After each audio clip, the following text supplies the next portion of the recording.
Billing. I'm sitting in the chair now for Sophie Stowers. So welcome to our lunchtime event on the local elections. We haven't got very much time, so I'm going to throw straight over to my guests and ask them if they could just reflect briefly. It seems like Thursday and Friday seem an awfully long time ago, even though it's only Tuesday. There seems to have been an awful lot happened in between.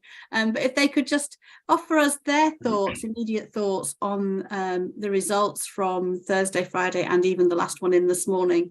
And also, if you could just briefly introduce yourselves as well, that would be great. Thank you. I will go to Hannah. Should we go to you first? Yeah, I don't mind. Hi, Hannah Bunting. I'm a lecturer in quantitative British politics at the University of Exeter and also part of the Sky Elections analyst team. I think my reflections on these local elections, it was quite uncertain going into them. People didn't really know what the result was going to be. We had sort of a wide range of predictions or just people sort of throwing the possibilities out there, including the main parties. But what it ended up being was a really bad night for the Conservatives, even just past their kind of worst case scenario of losing nearly up to a third of their seats. And I think it was nearly 60% of their councils. They lost like 59% or something. I think I did a calculation. So it was a terrible night for them. But in terms of who the beneficiaries were of that kind of collapse, it's not as clear, right? So Labour did pretty well, and so did the Liberal Democrats. But what that kind of means is there's a fragmentation, perhaps, or a split on that kind of left challenger vote to the Conservatives, which means we don't really have a certain picture going forward. So I guess my kind of key takeaway was we were uncertain going into it, and we're not necessarily more certain as we've come out the end of it. Thank you, Hannah. I'm sure we're going to return to that sense of uncertainty as well. Michael, if I'll come to you next, and maybe you could also talk us through how you came up with what seemed like an astonishing prediction of 1,000 lost seats for the Conservatives before Thursday night, but proved to be really very accurate. Hi, I'm Michael Thrasher. With my colleague Colin Rawlings, we established the election centre in Plymouth, but we've since left there. But I'm still working for Sky News, and I worked with Hannah on what was a very exciting election night and throughout the next day. So it was quite interesting. I think my general take on this is it's difficult for Labour insofar as inevitably we're using this very large set of local elections to try and benchmark where they need to be if they are to achieve the almost impossible, which is to win an overall majority at the next general election. So inevitably we will compare the outcome in 2023 with that in 1995. And you have to feel sorry for Labour a little bit. They've done well. They've taken places like Medway and Swindon and the like. But they'll always be measured against what Tony Blair did in 95. And on that basis, they've fallen well short of that peak. So that's my general take from these results, is that the comparison is not favourable for Labour in terms of a rather ambitious target of an overall majority for the next general election. Thank you, Michael. And Tony, coming to you, perhaps you could add into both those reflections have somehow looked forward to the next election, which I suspect we'll spend a lot of time doing, but perhaps you could also reflect on what the picture now looks like in local government as well. Yes, well, I'm Tony Travers from the School of Public Policy at the LSE. Just to pick up on what's been said already, Labour now have pulled ahead of the Conservatives in terms of the number of councillors they hold. Now, Michael and Colin do a calculation, I think I'm right in saying, Michael, to work out precisely how the leadership of the LGA is finally determined. Am I right about that? Yes. Before I go on? Yeah. And so do you know yet, sorry to make this conversation, do you know yet whether it will lead to a change of control, which isn't all axiomatic from the change of councillor numbers, is it? My colleague is working on it as I speak. Okay. Privileged information, Tony. Oh, right. Okay. Well, I'm glad I asked that. But in terms of you're absolutely right. In terms of the absolute numbers, Labour are now larger. It's only taken them 20 years to overtake the Conservatives. Well, that's exactly what I was going to say. What's intriguing about this happening now is that if you look back to the period after the 1979 general election and the long period of Mrs. Thatcher and John Major's government, ditto after 1997 with the Blair-Brown governments, almost throughout the whole period of those governments, the government was losing local government seats to the opposition relatively swiftly. And soon after the general election, the opposition party became the biggest party in local government. This hasn't happened since 2010, partly because the Liberal Democrats took the hit in the early years of the coalition, and the Conservatives were protected from that. So the Conservatives holding on this far, adding to what we've already heard, is a pretty remarkable thing for and of itself. I'd only add a couple of other things to everything that's been said so far. One is that, and I'd be interested to see what Hannah, Michael, indeed you, Paul, have to say on this. There's clearly some tactical voting being going on in here. Labour voters lending their votes to Liberal Democrats to Labour. There were some results in parts of the southeast that were remarkable by-election scale shifts of votes from Conservatives to the Liberal Democrats in parts of Surrey, where there are a number of cabinet ministers with seats, Windsor and Maidenhead, where Theresa May has her seat, and so on. So I think the question of whether there's some tactical voting being picked up here, I think we can discuss. The other thing is that the Greens did quite well. And it's interesting that the Greens, and going back to the fragmentation point I think Hannah made, the Greens now are clearly being able to attack Labour in some places and Conservatives in others with a slightly different offer. And that, I think, my final thought is, may suggest that the fragmentation in UK politics, which was brought to a stop at the 2016 Brexit referendum, might be beginning to open up again as the Brexit effect starts, however slowly, to unwind. Thank you all. Just a comment to the audience. Having jumped into the chair literally at the last second, I forgot to point you in the direction of the Slido for questions for the panel. I can see from it that some of you found your own way there without any guidance from me, but please do use the Slido if you have questions for the panelists. I think perhaps if we start off, there are some questions on the Slido about tactical voting. So I wondered if anybody wanted to lead off on thinking about that tactical voting and what it means in local elections, but then what it might mean for the upcoming general election, whenever it eventually comes to us. Anybody want to kick off on that one? Hannah? Yeah, sure. I mean, I think it depends on where candidates stand. It is a huge thing. So if there is a Green Party plus a Labour plus a Liberal Democrat candidate, then those voters are cross-pressured, and so they do have to think about tactical voting. Michael probably knows better than me if there was that sort of composition across wards of them fighting each other. But I think speak of kind of an electoral pact of where Labour or the Liberal Democrats might stand candidates. They might choose not to stand them at the next general election where the other party has got a better chance of winning. That might kind of depreciate any effects of tactical voting because the voter doesn't have to choose between, is not cross-pressured. But yeah, in terms of that fragmentation on the left, which previously for the past few years we've kind of seen it more where the Conservatives were challenged to the right from UKIP and its flavours, various flavours afterwards. Perhaps it's now moving towards the left and it's left-leaning voters or centre-left voters that might be more cross-pressured and more have to think about tactical voting.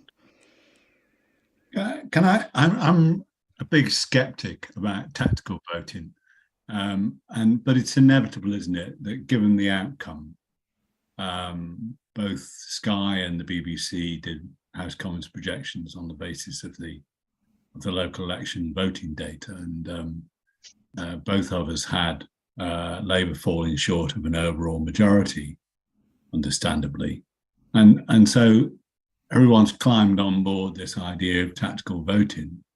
And, you know, in terms of whether it can or can't work. I've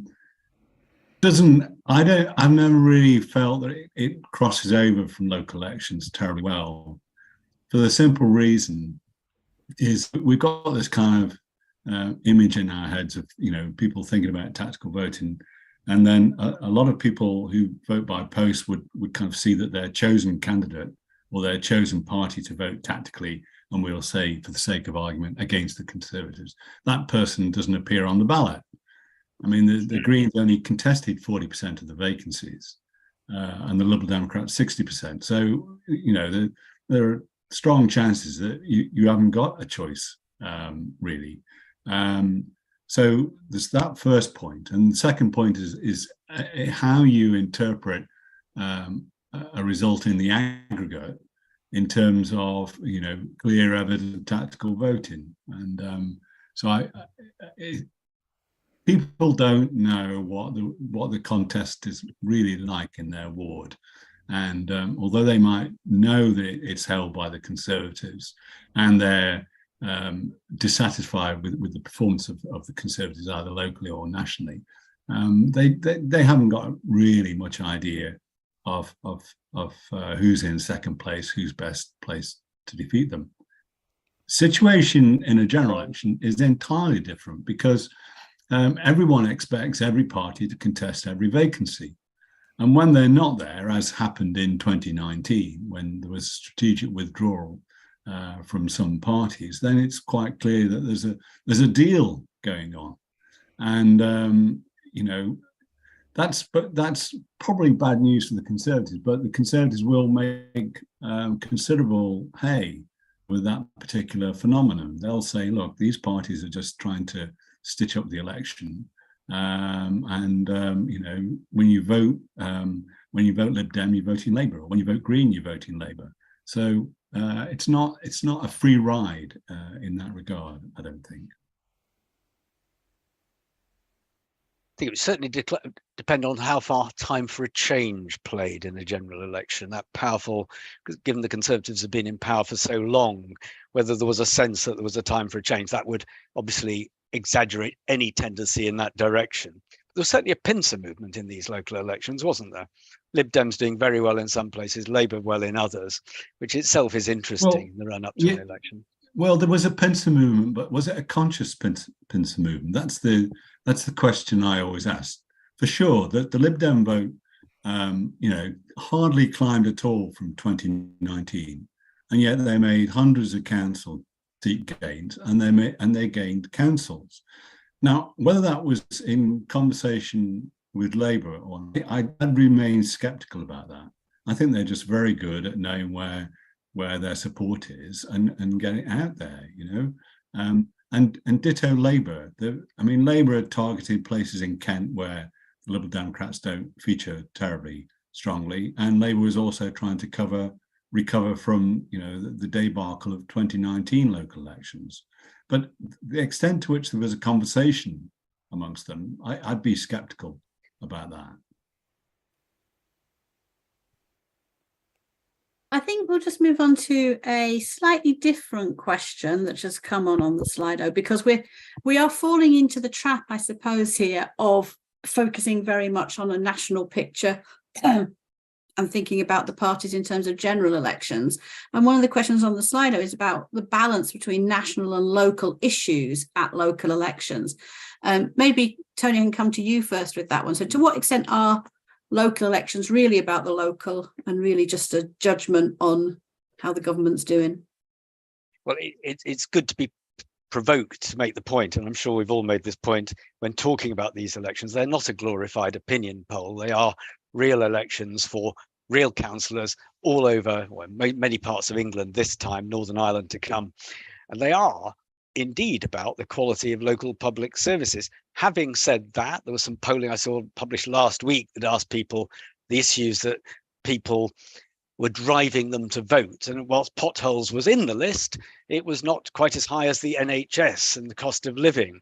So I think and it's not unique to the UK. You know, in almost all democracies, midterm effects occur. So whilst there were some definite real effects, real local effects, Slough, Labour didn't do very well in Slough, surprise, surprise. Conservatives didn't do so well in Thurrock, though less badly. There were the very local indeed results in Leicester. So there were some, you know, results that show that the electorate can be swayed by things other than being, and it isn't a glorified national opinion poll, but I do think it's an amalgam of news locally about the council, long-term political worldview, and definitely picking up some midterm, you know, chance to have a free vote to express an opinion that would be different to the one in a general election. Yeah, I think it's about the quality of local candidates as well, really. You know, if they are able to distinguish themselves as a name rather than a party, which a lot of local candidates are able to do that, they get the name recognition rather than just, oh, they are a Liberal Democrat, it's, you know, my local councillor, then that dampens that party effect, which you can say is, I don't know whether that translates in the same way to a parliamentary election with a national campaign. Often these candidates really are talking about local issues. So I think that does swing it a little bit more in terms of the local. But that's generally, yeah, where you've got really good, really present local candidates that are able to have that name recognition rather than just a party recognition. Yeah, I'd support both of those. It's about signal and noise, isn't it? It's you know, the signal is clearly, if you like, the general trend of national politics is that the Conservatives are unpopular. Labour, you know, isn't universally liked, but it's kind of, you know, preferred over the Conservatives for sure. And the Liberal Democrats seem to have been recovering from their coalition hangover, right? It's only taken, you know, 8 years or so, but getting over it now. And then you've got noise, as Tony points out. Slough is, you know, when that came up on the screens when we were working at Sky, and I just, you know, I hadn't paid too much attention to Slough's fiscal problems, and someone had to explain it to me at that point. And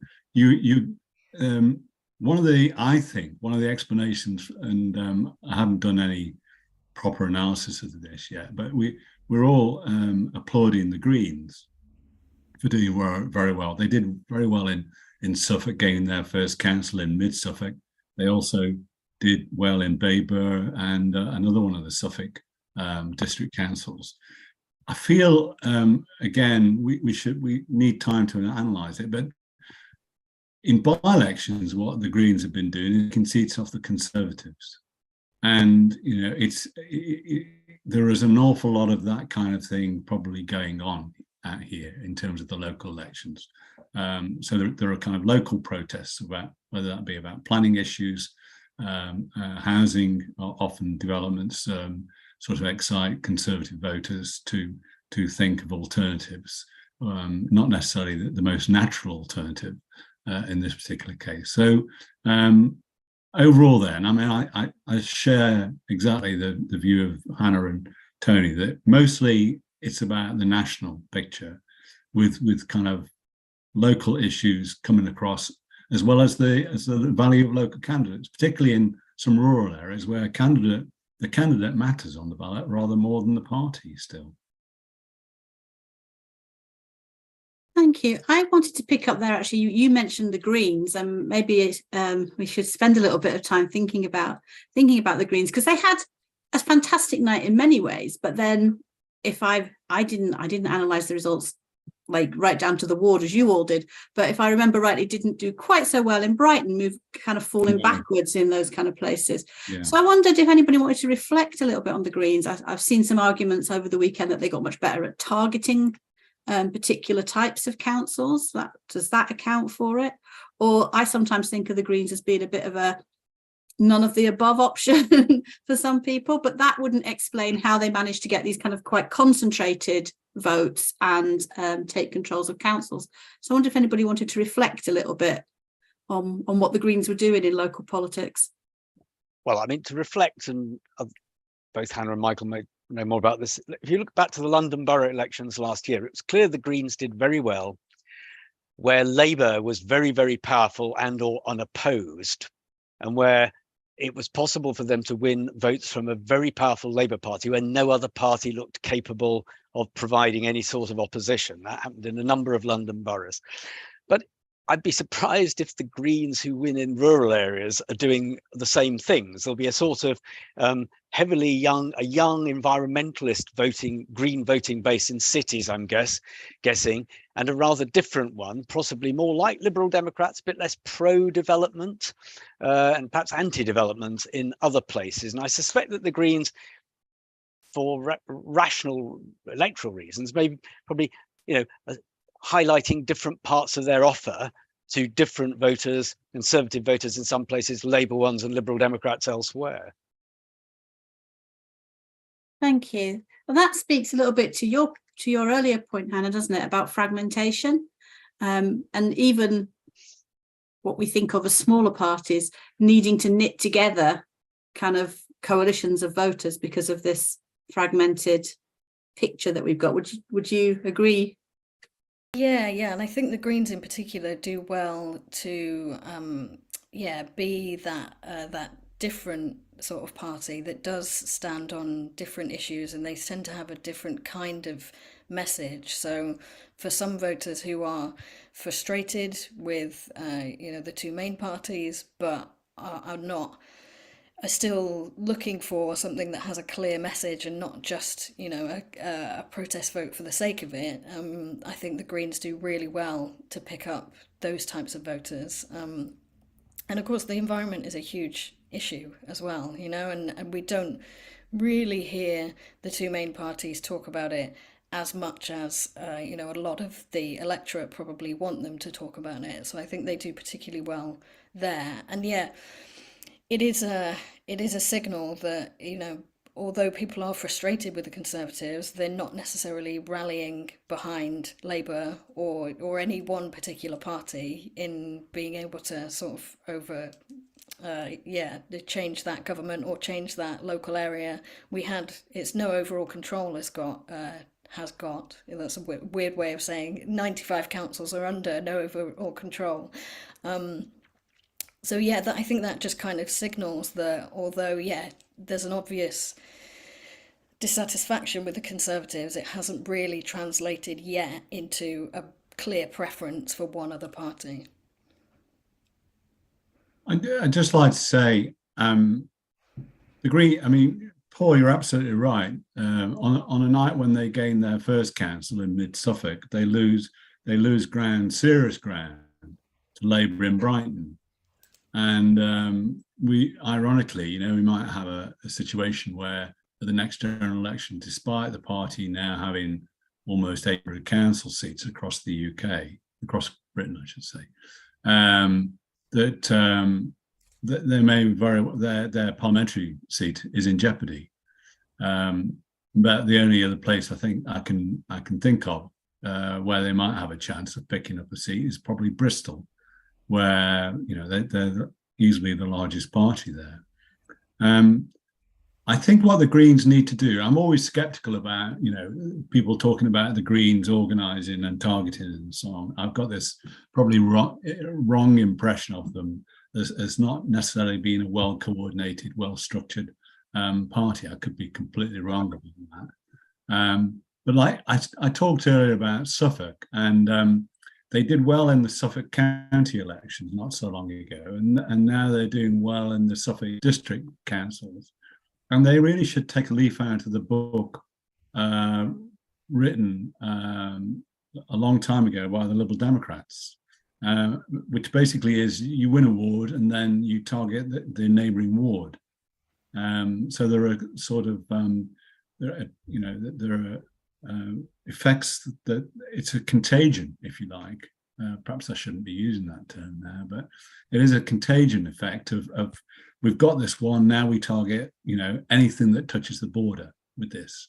And often it's a very small team of people, and the reason that they're targeting neighbouring wards is because they're easy to get to from got to think about transport and all the rest of it.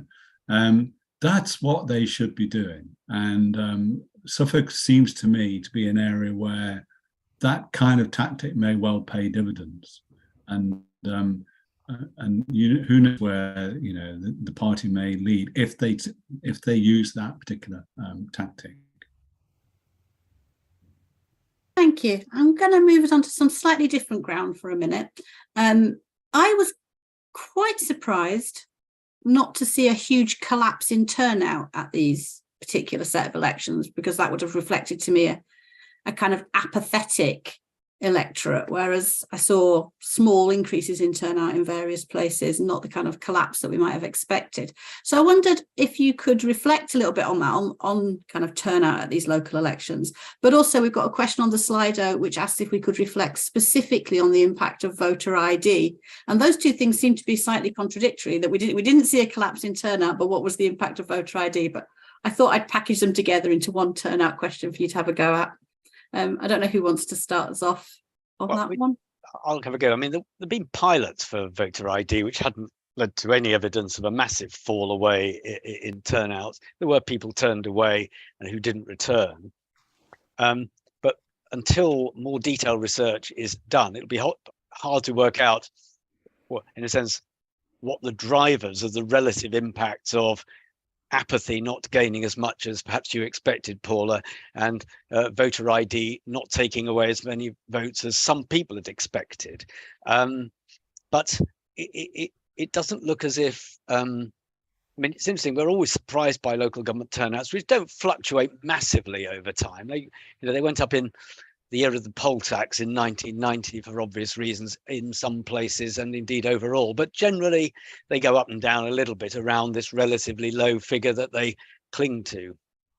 Higher in counties, I think they're higher, aren't they, Michael, in places where there are 4-year elections rather than 3 out of 4 elections, is that right? Yeah, yes, yeah, which was hypothesized as being, we can get rid of this council. If you vote the whole council, then you can get rid of them in one sweep. I don't see any hard data on local election turnout. We won't actually publish those data until the autumn.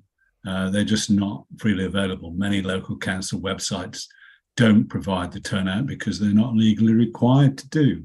You'd think it would be obvious to publish the turnout, but they don't, which might come as a surprise to many people. We have to bear in mind here that an awful lot of people that vote in local elections do so by post. And these people turn out in high numbers. So the issue of voter ID isn't really relevant for them because they've already qualified for the postal vote. They don't have to show up to a polling station with voter ID.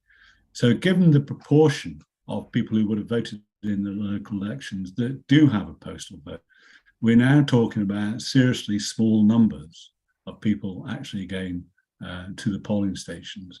And of those, a seriously small number of people would have been challenged in regard of their voter ID. And the media will naturally report such events, but statistically speaking, it is probably almost certainly insignificant. Yeah, and I think a lot of councils and parties were encouraging people to vote by post because of this new voter ID law, because obviously it cost the councils a lot of money for them to publicise it and to make voters aware that they could get their free ID from their council. So I think one way to shift that was to publicise postal voting. So that could be something that contributed to not seeing that decline in turnout, which is usually expected.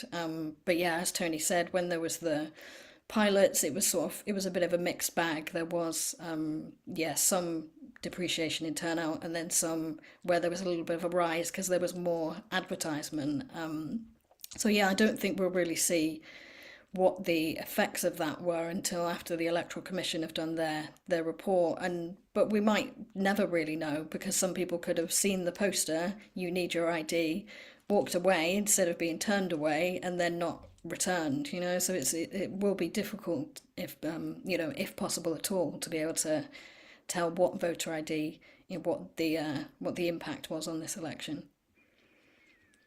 Again, I think it's also perhaps even harder to work out the impact of voter ID when we're talking about local elections, because people that go to vote, as we've been saying, turnout tends to be quite low. The people that have taken the effort to go and vote in a local election might well be quite motivated to go and get their ID and come back as well. So, and to know they needed their ID in the first place. So we're perhaps not getting. I think there's a much more fundamental discussion that we should be having about voter turnout in local elections. Is why it's so low. Tony was referring to the historical position about the poll tax election, and but what happened when Labour got in 1997 is that voter turnout, both in local and parliamentary elections, fell through the floor, and in local elections, it's not really recovered from that position. And the UK has one of the widest gaps in the world between local election turnout and general election turnout. That, for me, that's the debate that we should be having, not about whether voter ID is kind of not 0.0001% off local voter turnout, but rather, why do so many people feel that they don't need to engage in local elections? For me, that's a much more important and valid question now. And do you think that's partly, so I've had over the last few weeks, a number of members of my family asked me, why they haven't had polling cards, why they couldn't vote. Do you think it's that an effect of that fact that we have this kind of rolling system? People just don't always know when they're supposed to vote. Well, there's a case in point there. Bristol doesn't have any elections, and people will be living cheek by jowl, and one side they have elections and the other side they don't. Now, I'm mixed on this. I believe in the freedom of local authorities to engage with the electoral cycle in ways that they choose to do, whether they elect the whole council by thirds. For me, that's a local government matter. So there is always confusion, and Tony is probably familiar with boroughs in London where on one side live in one borough and on the other side of the street they live in another. Well, yes, fine. Got to draw the boundaries somewhere. Fundamentally, we need to be having a conversation, more widely about why people don't engage with local elections. It's a very good point, democratic point, because we all know local government is the only, apart from now, obviously the Scottish and Welsh and other devolved governments, but local government is the bedrock of democracy, as it is in all countries. It's where the whole system is empowered from, where activists via councillors and other people hold together when the MP isn't there. And for many people, the only way they can judge the whole of the state is what local government does. This is why potholes every now and again have the Prime Minister and the local mayor and the local council leader all poring over, looking at them, big picture all over the mainstream newspapers, the press. And, so it is curiously, and councillors are more trusted than MPs, according to polling. So all of this doesn't quite fit together. Michael's absolutely right about that. It is a curiosity that somehow, and it does beg questions about whether the system is too complicated, though, having elections in all out halves and thirds, which is, a classically British way of making it just that bit harder to understand, probably isn't that much of a barrier, is it? I mean, people, by-election turnouts are low, of course, aren't they? So it's, and of course, turnouts are always lower in local elections where there's not much contest. Michael, you've done lots of work on this. We have no chance of another party winning. Surprise, surprise. Turnout is lower when there's high levels of contestation. I mean, that's possibly due to campaign effects. If you've only got one party campaigning, or you don't need to campaign very much, then there's nobody out there mobilizing to get turnout higher. But yeah, I mean, in polling, as you were saying, Tony, like, people say that they don't really understand local government, but they'd like to understand it more, basically. So I think if we had something of a a knowledge campaign, as it were, that might do something to improve local turnout. Because I think the desire is there from people. You know, they access the local services that local government provide, and they have all those interactions. I think people just aren't really aware of how that is necessarily governed and how those decisions are made. They just assume that it's national government when actually it's locally made decisions. And indeed, just to add to that point, talk to MPs, huge amount of their real and electric email postbag is of issues that are actually local government issues, and that's a further complication as MPs have become citizens advice bureaus in addition to everything else they did. I think the public kind of recognize the MP and go there first rather than going to the councillor first, which would actually be cut out a stage. I think I'm right in saying there were also some elections for mayors this year. I remember being very upset last year because although I work in Bristol, I don't live in Bristol, and Bristol had elections for 3 mayors and we didn't even get one, which seemed very, very odd indeed. But more seriously, the electoral system for the election of the mayors was changed by the government back to first past the post, producing some interesting results in places. And I haven't had a chance to look in detail at all the I can't even say that word, mayoral results. So maybe you could talk us through what happened there. Maybe if I go to Tony first on that one. Sure. Well, the one that I was just, if I just call them up on my computer, as the way one can these days, the really interesting one was Bedford. So Bedford, the Conservatives won. It was a bad evening for the Conservatives, very good one for the Liberal Democrats, except in Bedford, where the Conservatives won on 33.1% of the vote, compared with 32.8% for the Liberal Democrats, the incumbent. And if you look at what happened in the previous election, back in 2019, second preference votes might well have tipped that, I can't say this time, towards the Liberal Democrats. So it does seem as if on that one occasion there was, that does show how the difference between first past the post voting and the supplementary vote system, which I think has always been used in mayoral elections, could make a difference. Leicester, the politics of Leicester are worthy of another event from UK and a Changing Europe. Suffice to say, the Conservatives did very well overall and pulled the vote quite a long way back from Labour. Labour got 61% of the first preference votes last time and got 39.3% of the votes, not first preference this time. So I think that in Mansfield, Labour Mayor won quite easily, as they did in Middlesbrough. Actually, I think so I think that the Bedford result is in some ways the most interesting, because it just shows how a voting system can make a difference. Probably can't be 100% sure, but probably. Can we perhaps put that alongside, I noticed in the slide some comments about Bracknell Forest as a council, where I believe, again, I'm going to defer to Hannah, Michael, on this one. I believe there was a kind of formal, even sort of progressive alliance in that council where they didn't stand against each other. Is that right? And again, is that about people learning to work an electoral system in a particular way and the consequences of having all these different types of electoral systems happening at the same time? Hannah, shall I throw that one to you? I was going to try and defer it to Michael, because we can defer it to Michael. No, I don't mind being deferred to. The Conservatives lost 27 seats in Bracknell. It was another one that when it came up on my screen, there was clearly something going on there. I haven't studied the ballot papers in Bracknell Forest, I must confess.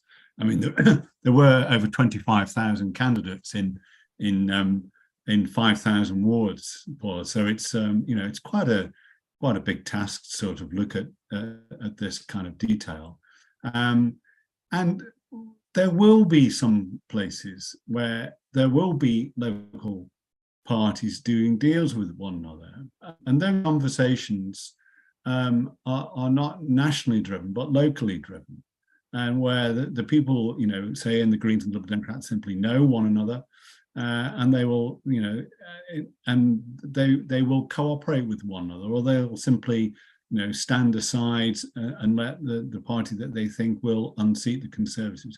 That will happen, but it's not.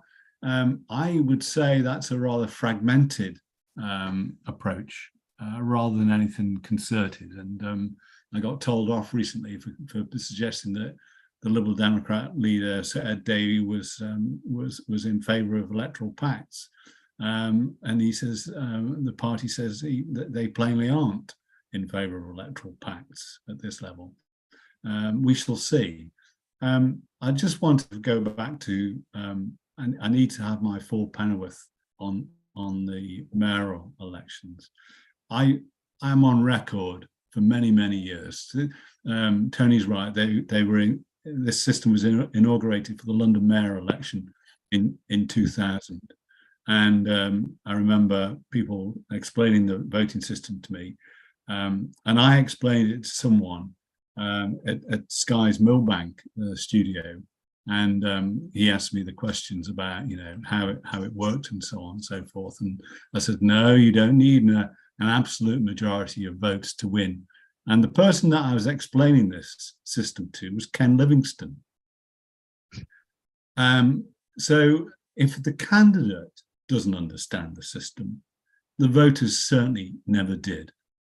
And my perennial complaint about this system, and any voting system, that if it's too complicated for electors to understand, even when they've been described the system to them. And I've got on YouTube, if people want to go and look at it after this meeting, I've got a video on YouTube which explains the supplementary vote to people. And I've not seen how many times it's been viewed, but it was looked at a lot. It is the most convoluted, weird voting system where voters have got to really guess which two candidates are likely to finish top of the poll if they are to exercise an effective second preference.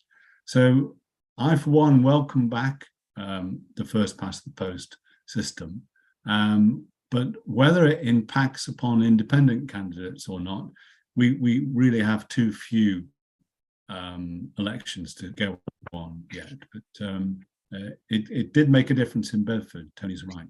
I mean, interestingly, in Bedford, the first preference votes last time and the votes this time were surprisingly not that different. They were in the 30%, so it was it was an unusual one, because in the London mayoral race, it's generally a forced choice between the Labour candidate and the Conservative candidate. Here, it was always near a sort of multi-party split in Bedford. Anyway, enough. Well, I'm going to take us from the real detailed nitty-gritty of Bedford up to a much bigger question that's arisen on the Slido, which is, I'm not quite sure how to phrase this. I was going to phrase it as, were these the first post-Brexit elections? But clearly that's not quite right. But were these the first set of elections since Brexit where Brexit doesn't really feature as an explanation for the voting patterns? Might be a better way of phrasing it. I'm not sure it is, because you all look very confused now. So we'll just go, did Brexit matter? Yeah, no, I think I do. I think that did make sense to me. Yeah, I mean, whatever realignment we saw recently, I was always quite skeptical as to how stable that would be, and whether it was just a sort of a function of Brexit being the most important issue, and the whole desire to get Brexit done. And it seems that might have been the case, now that it's not the most important issue. And for most people, the issue is kind of put to bed, as it were. And we have things like the cost of living, of course, the health of public services such as the NHS, and, the odd potholes as well, because that's very important to people. We are starting to see a bit of a shift, or I think it's moving back to a bit of instability, where you have all of these voters who don't have strong ties to political parties, and they are more kind of free to choose between, a set of alternatives where you might be left-leaning or right-leaning, which could mean you know, that we do end up in sort of a hung parliament or some kind of situation like that again. That's kind of what I was getting at, I think, with that uncertainty that I opened with. Yeah, I do think now that there's not this one clear defining issue that people can rally around, it's sort of starting to split again in the electorate. Tony? I mean, the Survation poll I was referring to earlier, which I've just been looking at, showed Brexit as a tiny influence on why people said they were going to vote, which is not quite the same as whether it's still present. It's still present in politics, but it was a lower percentage than the many other things. Rather to the point just made. I would add, as far as I know, I've not heard Reform UK didn't win any council seats.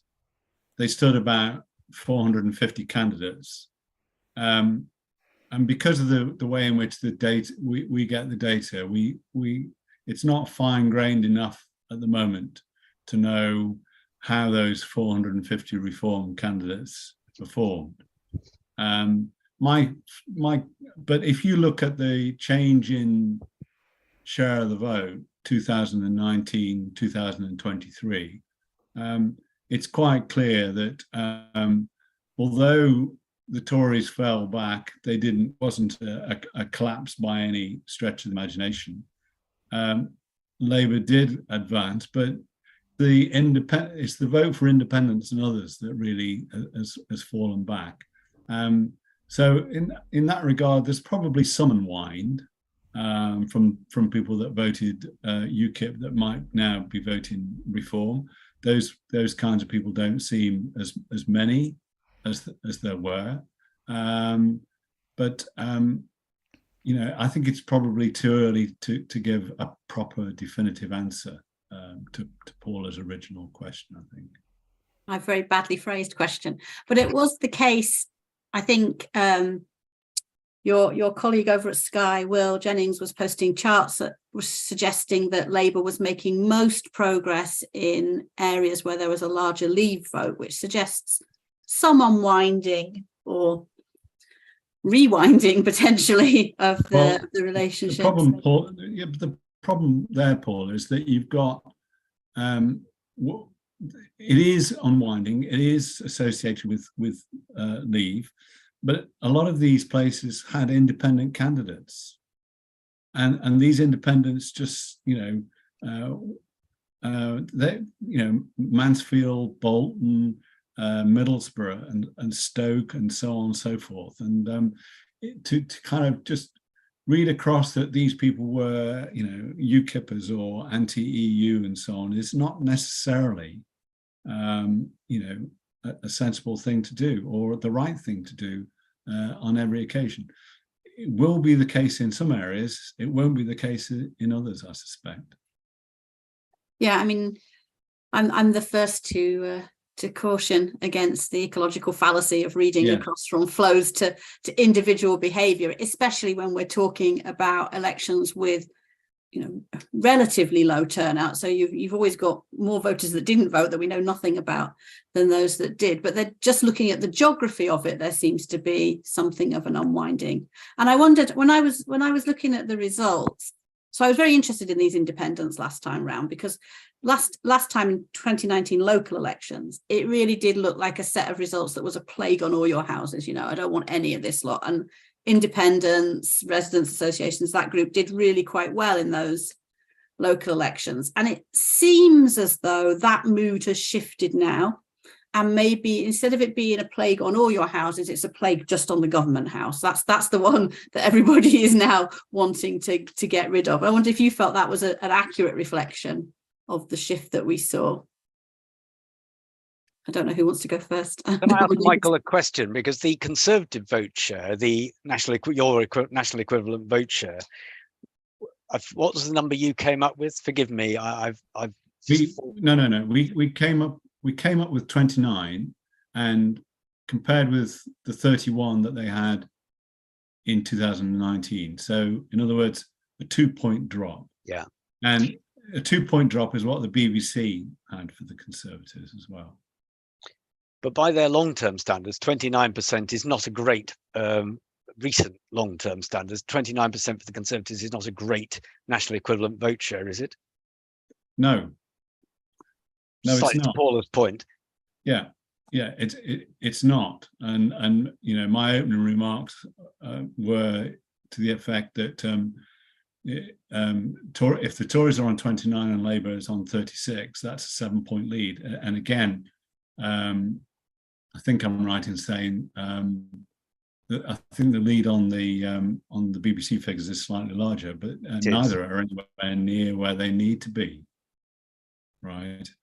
So Labour can't rely on this unwind to take them back to where they need to be. They have to basically persuade Conservatives to vote Labour at the next general election. There's got to be a straight swap with the Conservatives. So you know, I began by saying these were a reasonably good set of elections for Labour, but by the yardstick that you must now apply in terms of where they need to be next year in terms of a general election, they're still a long way short.